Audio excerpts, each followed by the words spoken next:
This is Andover, Kansas right now. Oh my gosh. Tonight, a terrifying play-by-play. That is crazy. A fast-moving tornado caught on camera, tearing through anything in its path. Oh my gosh. Look at that. The twister striking around 8:30 Friday night, carving through the Wichita suburb of Andover, where thousands took shelter. The storm, the most destructive of 14 reported tornadoes from Nebraska through Kansas. Its high wind shredding homes, hurling cars hundreds of yards, and damaging nearly 1,000 buildings in just minutes. It was crazy. You won't forget it.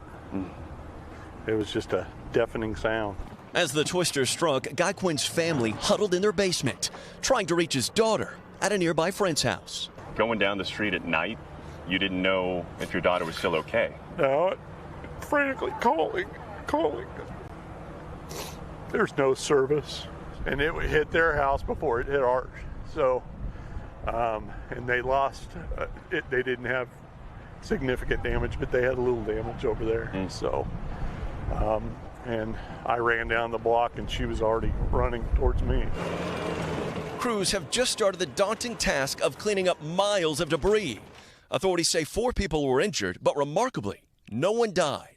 For a tornado, any tornado, that is an amazing feat, and especially one that traversed about 6 miles through the populated area. The twister hitting Andover almost 31 years to the day after another nightmare. An EF-5 monster in 1991 that killed 17 people. Tonight, Andover telling a different story as families take their first steps towards recovery. And Morgan joins us now from Andover. Morgan, the search has been going on all day just to be sure no one is under all that debris. Yeah, Jose, you're absolutely right. I spoke to the captain in charge of the search efforts. He says that every single one of these damaged buildings have been searched not once but twice just to ensure that absolutely everyone has been accounted for. Meanwhile, the National Weather Service says this tornado that left behind this incredible swath of damage is an EF-3, meaning the winds hit up to 165 miles an hour late Friday night.